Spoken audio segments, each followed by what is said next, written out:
약 한 6개월 전부터 이 캘리포니아 화재가 많이 나니까 굉장히 까다롭고 이렇게 보험료를 많이 올려가지고 사람들이 이제 보험이 끝나면 그 보험회사에서 리뉴얼을 잘 안 해주는 거예요. 이것저것 막 조건을 달면서. 그래서 그 보험을 없으신 분들은 어떻게 하나. 다행히 보험이 있으신 분들은 어떻게 해서든지 다시 집을 지어줄 겁니다. 근데 보험이 없으신 분들은 그래도 다행히 FEMA라는 재난 단체에서 집을 짓는데 조금 도움을 줄 것 같아요. 그래도 그 피해를 입으신 분들 뭐 이렇게 해가지고 서든 캘리포니아 화폐로 여러분들이 좀 이렇게 이재민들을 돕는데 같이 동참을 하면 참 좋겠다라는 그런 생각이 듭니다. 제가 예배 끝나고 카톡방으로 어떻게 돕는지에 대해서 알려드리겠습니다. 1830년대 3월에 프랑스 파리의 브루세 병원에서 정말 한 세기를 떠들썩하게 했던 지성인 사르트라는 인물이 있는데요. 그분이 폐수종으로 입원을 하게 됩니다. 그는 임종 한 달 전부터 소리를 지르면서 방문 사람들에게 이 고통에 대해서 이제 절규를 하고 막 그랬어요. 근데 이 사람이 굉장히 유명한 사람인데 뭐 때문에 유명하냐면 자유라는 이름 하에 글을 많이 남겼어요. 그래서 그처럼 현대인들에게 영향을 미친 지성인이요, 이 철학자였습니다. 그러나 그는 순간순간 다가오는 이 죽음에 대한 불안감과 공포를 이기지 못해서 울부짖었습니다. 그의 아내를 비롯해서 그를 위로하기 위해 찾아온 어떤 사람도 죽음의 문 앞으로 가는 그를 진정으로 위로해 줄 수는 없었다라고 이렇게 얘기를 합니다. 그러다가 약 한 7개월 뒤에 1980년 10월 6일에 그는 병원에서 세상을 소망 없이 슬퍼하며 떠나게 됩니다. 그러자 그가 이제 죽게 되자 프랑스 신문들은 그렇게 저명한 사르트르 씨는 왜 그렇게 비참한 종말을 맞고 죽어야 했는가라는 그런 의문을 던지게 됩니다. 그렇게도 이 죽음으로부터의 이 자유를 외쳤던 그가 왜 그렇게 죽음 앞에서 불안해하면서 비참하게 인생을 마감하게 됐을까라고 사람들이 많이 생각을 했습니다. 그때 어떤 사람이 신문에 투고를 했는데 거기에는 이런 기사가 실리게 됩니다. 사르트르의 말로가 그렇게 비참했던 이유는 사르트르에겐 돌아갈 고향이 없었기 때문이다 라고 이렇게 썼습니다. 돌아갈 집이 없었다라고 이렇게 얘기를 합니다. 그는 정말 하나님을 알지 못하고 돌아갈 고향이 없었습니다. 하나님을 알지 못하고 하나님을 만나지 못한 사람들은 살아생전에 아무리 큰 소리를 치고 자유를 외친다고 할지라도 결국에는 돌아갈 집, 돌아갈 고향이 없다라는 것입니다. 우리는 하나님을 만나야 갈 곳이 있고 하나님을 만나야 우리는 소망이 생기는데 왜냐하면 그 고향이 바로 하나님이기 때문입니다. 하나님이 없는 사람은 고향을 잃어버린 사람이기 때문에 갈 곳이 없다라는 것입니다. 수많은 사람들이 집을 잃었습니다. 그러나 하나님을 믿는 사람들은 여전히 집이 있습니다. 사랑하는 성도 여러분, 저와 여러분들도 소망을 가지고 고향을 기다리는 마음으로 오늘 이 안식일을 참여했으면 좋겠습니다. 자, 누가복음 10장에 보면 사마리아인의 이야기가 나옵니다. 그런데 이 사마리아인의 이 내용이 예수님과 한 율법사와의 이 질문과 대답 형식입니다. 본문의 구조를 보면 율법사가 먼저 질문을 합니다. 무엇을 해야 영생을 얻을 수 있습니까? 라고 이렇게 얘기하니까 예수님께서 반문을 합니다. 26절에 성경에는 무엇이라고 기록되어 있느냐? 라고 이렇게 얘기합니다. 그때 이 율법사는 27절에 이렇게 얘기합니다. 하나님을 사랑하고 이웃을 사랑해야 됩니다. 라고 이렇게 얘기를 해요. 그때 예수님께서는 그러면 그렇게 행하라. 그러면 살 것이다. 라고 이렇게 얘기를 합니다. 근데 여기까지만 했으면 이 율법사는 정말 하나님의 법에 대해서 잘 알고 하나님과 이웃 사랑하는 것이 영생을 얻을 수 있는 그 살 길이고 그것을 행하면 그가 영생을 얻을 그럴 사람이다 라고 아주 좋게 끝날 수 있었을 겁니다. 그러나 29절에 그 율법사는 또 다른 질문을 합니다. 아마 그가 가지고 있던 답을 아마 예수님께서 알려주기 위해서 혹은 정말 궁금해서 이런 질문을 합니다. 그러면 내 이웃이 누구입니까? 라는 질문을 하게 됩니다. 그러면서 누가복음 10장 30절부터 36절까지 예수님께서는 이 선한 사마리아인에 대한 비유를 베풀어 주시지요. 그러면서 이 셋 중에 누가 이웃인가? 라고 했을 때 율법사는 사마리아인이라고 얘기를 하지 않고 자비를 베푼 자입니다 라고 이렇게 얘기를 합니다. 그리고 예수님께서는 이와 같이 행하라 라고 하면서 그에게 정말 영생을 얻는 것은 누가 이웃인지, 어떻게 자비를 베풀어야 되는지, 어떻게 행해야 되는지를 우리들에게 알려주는 그러한 이야기 구조가 있는 것이죠. 저와 여러분들이 이 비유를 잘 살펴보기 위해서는 한 가지 좀 생각해야 될 것이 있는데요. 자, 베들레헴, 그 다음에 예루살렘이 있습니다. 근데 이 예루살렘에서 여리고까지 가는 길에 약 한 27km 정도 됩니다. 거리로 따져봤더니 아마 차로 가면 우리 교회에서 저희 집 가는 거리 정도 되는 것 같아요. 약 한 15분에서 17분 그 정도 거리입니다. 그런데 여기는 이 산악 지역이에요. 그리고 이 해발이 예루살렘은 약 750m인 반면에 이 여리고는 여기 보시면 그 호수가 있죠? 예, 바다가 있죠? 그리고 여기 호수가 있는데 그 언덕길을 내려가면 이 언덕 절벽처럼 돼가지고 여리고가 자리 잡고 있는 데는 해발 마이너스 250m입니다. 그러니까 이 바다 수면보다도 낮은 데 있어요. 예루살렘과 여리고 성가의 그 높이 차이는 약 한 1000m가 됩니다. 그렇기 때문에 사람들은 이 굴곡이 심하고 길 양가에는 산간 골짜기가 많아서 누가 거기 많이 숨어 있을까요? 강도들이 많이 숨어 있었습니다.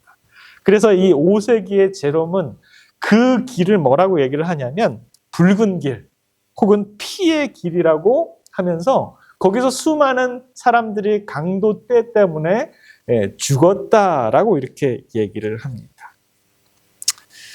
자, 그런데 여기서 이제 등장하는 사람이 몇 명이 나와요? 3명이 나옵니다. 한 사람은 제사장. 왜 제사장이 거기 있는지 몰라요. 목사와 같은 제사장. 그리고 누구의 레위. 장로 집사님 같은 레위 사람들. 그리고 유대인도 아닌 한 부류의 사람인 누구의? 사마리아 사람이 등장을 합니다. 그러나 우리가 이 성경을 통해서 읽어본 것처럼 이 제사장과 레위인은 그냥 지나갑니다. 그럼 반면에 이 선한 사마리아인은 어떻게 합니까? 그냥 지나가지 않고 이 사람을 돌봐주는 얘기가 나옵니다. 자, 그는 강도 만난 자들을 위해서 자기가 이 여행을 하다가 이 길이 참 위험한 것을 알고 그리고 항상 준비해가지고 다니는 그런 소모품들이 있었는데 거기에서 뭘 준비하냐면 기름과 포도주를 싸가지고 이 사람을 치료해주는 얘기가 나옵니다. 자, 그런데 이 기름과 포도주는 비상약이기도 하지만 여행길에서 하나님께 제사를 지낼 때 사용되는 그 도구가 바로 기름과 포도주였습니다. 그래서 레위기서 23장 13절에 보면 그 소재로는 기름 섞은 고운 가루 에바 10분의 1을 여호와께 드려 화제로 삼아 향기로운 냄새가 나게 하고 전제로는 포도주 한 4분의 1을 쓸 것이며 라고 하면서 이 기름과 포도주는 예배 때 사용하는 그러한 기물임을 알고 있습니다. 그래서 이 사마리아, 여기 이 예루살렘에서 여리고로 가고 있는 이 사마리아인은 어떤 사람이에요? 비록 유대인은 아니지만 하나님을 굉장히 경배하는 그런 사람임을 알고 있습니다. 그는 강도 만난 자를 자신의 나귀에 태워서 주막으로 데리고 갑니다. 자, 이 주막으로 데리고 가는데 이게 길이가 쉽지가 않았어요. 마치 강도 만난 자를 자기의 상전처럼 나귀에 태우고 그 길을 가고 있는 것입니다. 그는 드디어 이 여관 같은 데를 만나게 돼가지고 그 여관에서 이제 이 강도 만난 자를 이렇게 치료하는데요. 그는 밤새도록 이 강도 만난 자가 열이 떨어지도록 그리고 상처의 부유가 잘 치유되도록 기름과 포도주를 발라주고 밤새도록 열을 낮추기 위해서 수건을 대주고 지극정성으로 간호를 하고 뜬 눈으로 밤을 새우고 그 다음날 자기는 자기의 여행길을 가야 하기 때문에 돈을 2달란트를 여관 주인에게 맡기고 갑니다. 그러면서 뭐라고 얘기를 해요? 이 부비가 만약에 자기가 이 예루살렘 갔다가 돌아오는 길에도 이 사람이 아직 완전히 회복 못했으면 부비가 더 들면 자기가 다시 돈을 더 드리겠습니다 하면서 이 사람을 좀 잘 부탁합니다 라고 이렇게 하고 그가 떠납니다. 여러분 2달란트는 약간 성인 남자가 이틀 동안 열심히 일해서 받은 돈인데 이 2달란트로 며칠을 그 당시에 돈으로 환산을 해가지고 며칠을 머무를 수 있냐면 신학자들은 얘기하는 게 약 한 20일에서 24일 정도의 여관비다라고 이렇게 얘기를 합니다. 굉장히 큰 돈이에요. 그 돈을 여관 주인에게 주면서 이 사람을 잘 부탁했다라고 이렇게 얘기를 합니다. 랍비 예수 335장에 보면 사랑과 동정을 베풀고 싶은 충동이 일어나는 곳마다 다른 삶을 복되게 하고 향상시키고자 하는 마음이 생기는 곳마다 거기는 성령의 역사가 나타날 것이다 라고 이렇게 얘기합니다. 이 사마리아 여인이 뭘 베푸는 거예요? 사랑과 동정을 베푸는 그 순간에 무슨 역사가 일어나고 있다는 것입니까? 성령의 역사가 일어나고 있다는 것입니다. 요한일서 4장 10절에 보면 사랑은 여기 있으니 우리가 하나님을 사랑한 것이 아니요 하나님이 우리를 사랑하사 우리 죄를 속하기 위하여 화목제물로 그 아들을 보내셨습니다 라고 이렇게 얘기합니다. 이 선한 사마리아인이 이 강도 만난 자를 사랑하는 것은 그가 인간적인 마음으로 사랑한 것이 아니라 하나님이 예수 그리스도를 그러니까 이 선한 사마리아인을 먼저 사랑하는 그 사랑을 알았고 자기가 그 십자가에서 나를 구원해 주신 우리 하나님이 정말 감사해서 그 사랑을 누구한테 나눠주고 있다는 것입니까?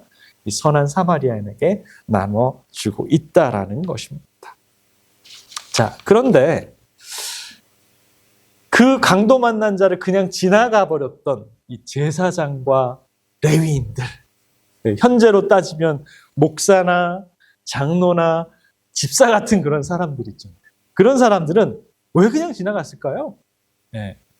랍비 예수에 보면 그 부분에 대해서 자세하게 설명을 합니다. 제사장과 레위 사람들은 하나님께서 친히 정하신 성전 예배에 참석했다가 돌아가는 길이었다. 어디 갔다 온 사람들이에요? 거룩한 안식일을 성전에서 지키고 돌아가는 길이었다라고 이렇게 얘기를 합니다. 그 예배에 참석하는 것이 너무나 크고 고상한 특권이었으므로 제사장과 레위 사람은 저희가 그렇게 높임을 받는 사람들이기 때문에 알지도 못하는 길가에 봉변당한 사람을 돌봐준다면 저희의 위신이 떨어질 것이라고 생각했다라고 이렇게 얘기하는 것이에요. 저희가 성전에 와서 하나님께 은혜 받고 그 말씀 안에서 좋은 기별을 들었기 때문에 내가 이 성전 문 밖을 이렇게 나가다가 누구를 만난 거예요? 길가에 아주 도움이 필요한 사람이 만났을 때 나 같은 높은 그런 하나님과 교통하는 사람이 저 사람들과 만나면 뭐 떨어질까 봐 부정탈까봐, 질이 떨어질까봐, 위신이 떨어질까봐 그걸 염려했다라는 것입니다. 그리하여 저희는 저희 동포들에게 축복을 나누는 하나님의 대리자로서의 하나님께서 그들에게 주신 이 특별한 기회를 등한히 했다라고 이렇게 얘기를 합니다. 오늘날에도 많은 사람들이 이와 같은 과오를 범하고 있다. 그들은 자기들의 의무를 전혀 다른 두 종류로 구별하고 있다라는 것이에요. 하나는 하나님의 율법에 규정된 커다란 큰 일이고, 다른 하나는 내 이웃과 내 몸과 같이, 내 이웃을 내 몸과 같이 사랑하는 하나님의 명령에 나타나지 않은 소위 작은 일들이다. 이러한 범위에 속하는 일들은 사람의 변덕스러움에 맡겨져서 충동과 기분의 지배를 받게 된다. 그리하여 품성은 훼손되고 그리스도께는 오해를 받게 된다. 어떤 이들은 이와 다른 동기로서 가난한 자들을 돌보지 않는다. 아까는 이제 큰 일, 작은 일을 구별하면서 돌보지 않았는데, 어떤 사람들은 또 다른 사람들은 다른 동기로 또 가난한 자들을 돌보지 않는다라고 얘기합니다. 저희는 그리스도의 사업을 하고 있다고 믿으면서 보다 가치 있는 어떤 사업을 하려고 애쓴다. 저희가 매우 훌륭한 사업을 하고 있으므로 궁핍하고 공경에 처한 사람들을 돌볼 여지가 없다고 생각합니다. 그들은 소위 위대한 사업이라고 생각하는 일을 이루기 위해서는 심지어 가난한 자들을 압제하는 것까지도 서슴지 않는다. 그들은 가난한 자들이 고통스럽고 어려운 처지에 놓이게 만들고 그들의 권리를 빼앗으며 그들의 필요를 돌아보지 않는다. 그러면서도 그들은 그리스도 사업을 발전시키고 있기 때문에 이러한 모든 행위가 정당한 것이라고 생각했다라고 이렇게 얘기합니다.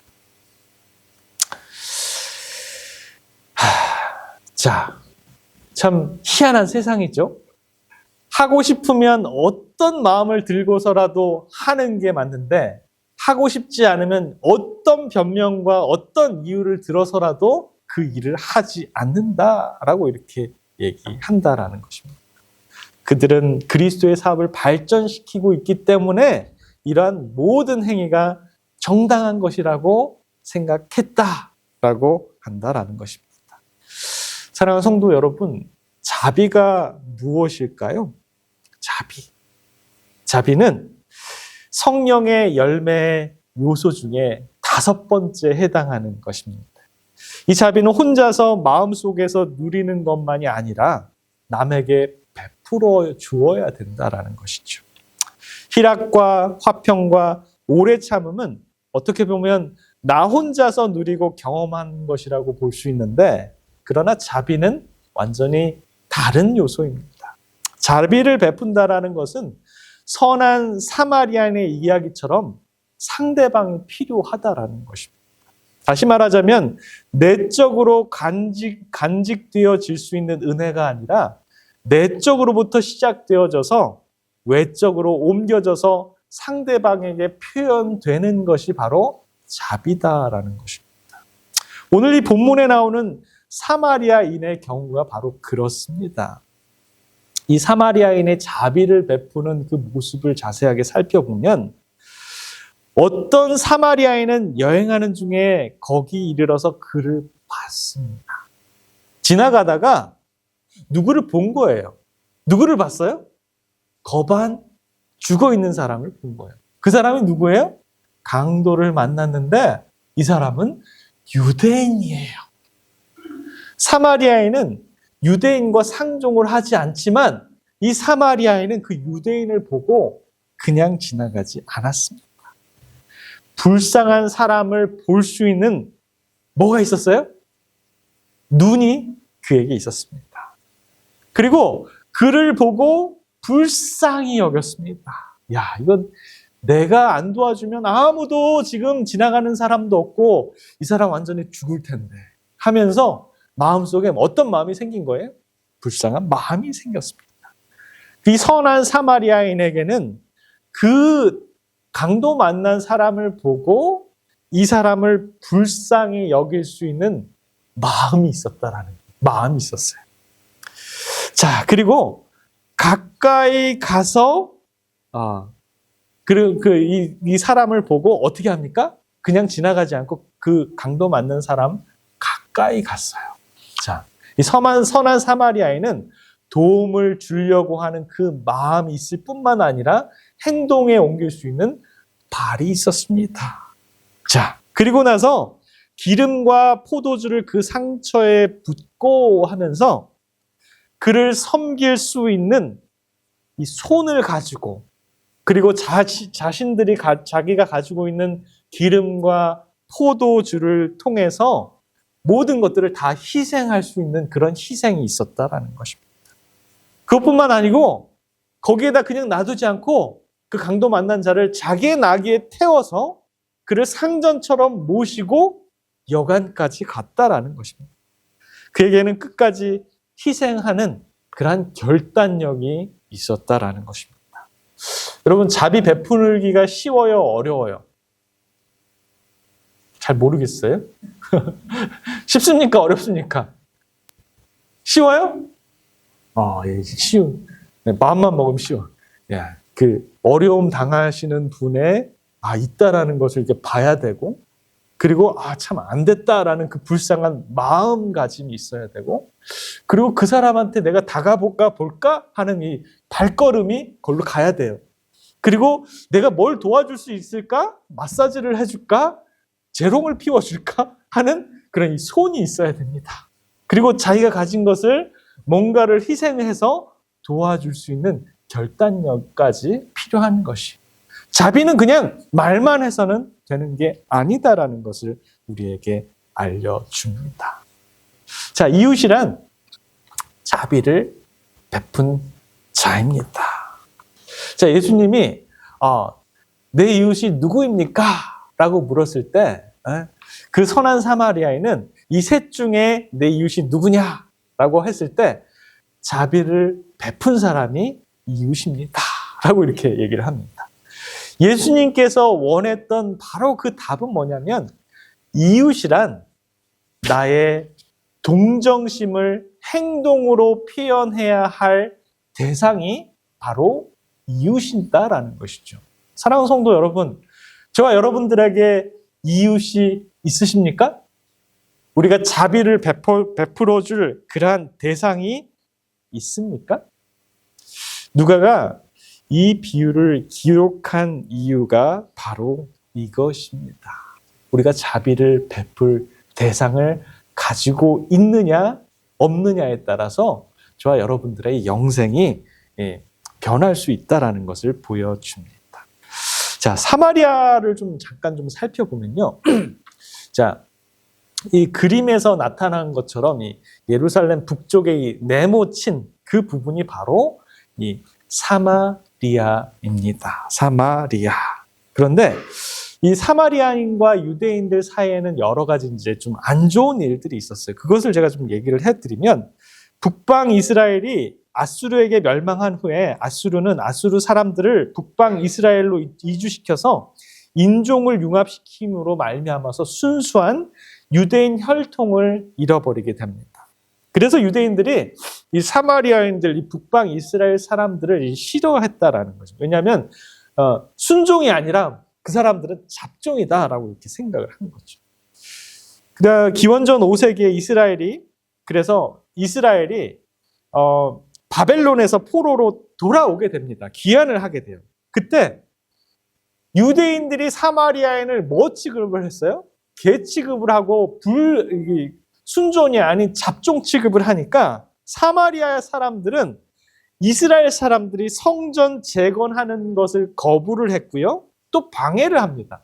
이제 서로 뭐예요? 서로 사이가 안 좋으니까 서로 이제 싫어하는 거예요. 주 4세기에는 사마리아 사람들이 예루살렘에 대행해서 그리심산에서 성전을 따로 세웁니다.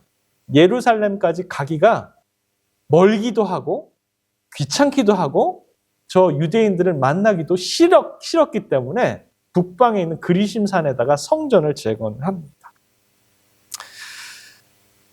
자, 그런데 그리심산에 성전을 건축한 사마리아 사람들에 대행해서 예수님 오시기 약 128년에는 유대인들이 이 사마리아 지역에 쳐들어가서 이 그리심 산에 있는 성전을 또 파괴를 해버립니다. 그러니까 이 유대인과 사마리아의 사람들이 얼마나 이제 서로 싫어했다라는 것입니다. 예수님 이제 오시고 8년 경에는 사마리아 사람들이 유대인의 가장 큰 명절인 유대인 전날 밤에, 6월절 전날 밤에 예루살렘 성전에 몰래 들어가서 성전 주위에 죽은 사람의 뼈를 사방에 뿌려서 성전을 더럽히는 그런 일들까지 했다라는 것입니다. 예수님 당시에 유대인과 사마리아 사람들은 원수 관계였고 유대인들은 사마리아인들을 돼지 취급했으며 회당에서 예배 드릴 때마다 그들을 저주했다라는, 예수님 당시에 사마리아인과 유대인들이 그런 이 쌍방 간의 이 원수 관계가 최고조에 이르게 되었다라는 것입니다. 그래서 요한복음 4장 9절에 보면 이 사마리아 여자가 이렇게 얘기를 합니다. 사마리아 여자가 가로되 당신은 유대인으로서 어찌하여 사마리아 여인인 나에게 물을 달라 하나이까 하니 이는 유대인이 사마리아인과 상종치 아니함이로라 라고 이렇게 아예 그냥 상종하지도 않는 거예요. 상종하지도 않는다라고 이렇게 얘기를 한다라는 것이죠. 그래서 가만히 서 있기만 합니다.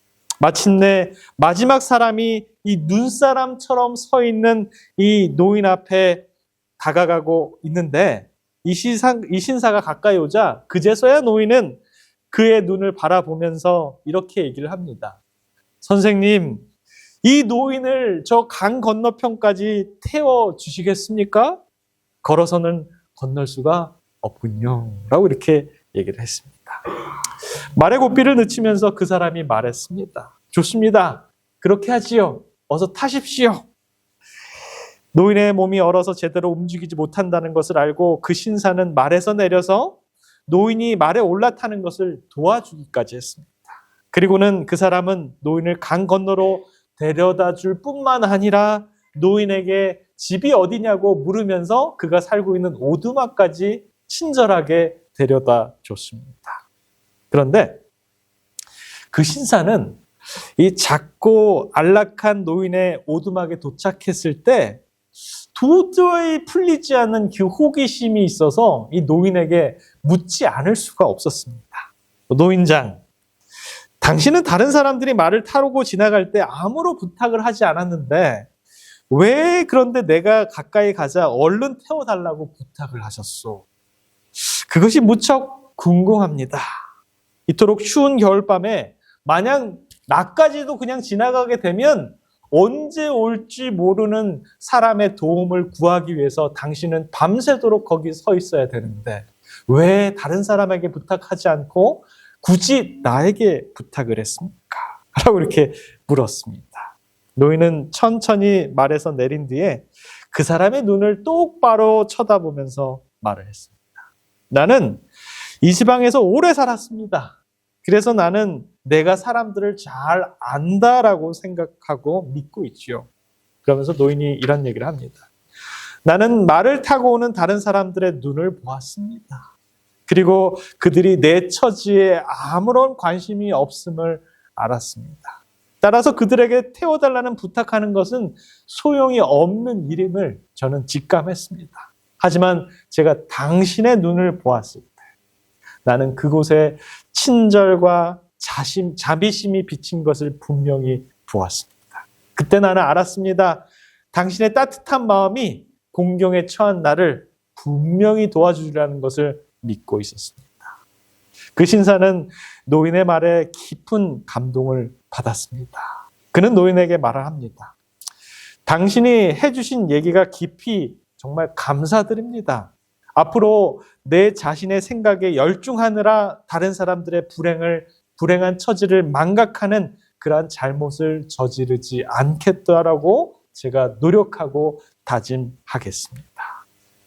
그 말을 마치고 제3대 대통령인 토마스 제퍼슨은 말을 백악관으로 몰고 귀환했다라고 이렇게 얘기를 합니다. 대통령의 눈에 비친 긍휼을 누가 보게 된 거예요? 이 노인이 보게 되었습니다. 자, 누가복음 10장에 있는 내용을 한번 정리를 해볼까요? 누가복음 10장에는 70인이 파송되는 이야기가 나오고요. 선한 사마리아인의 비유가 등장합니다. 선한 사마리아인의 비유 그 다음에는 마리아와 마르다의 집 사건이 등장합니다. 집에 가서 한번 읽어보시기 바랍니다. 자, 누가복음 10장에 보면 율법사가 질문을 합니다. 무엇을 해야 영생을 얻을 수 있습니까?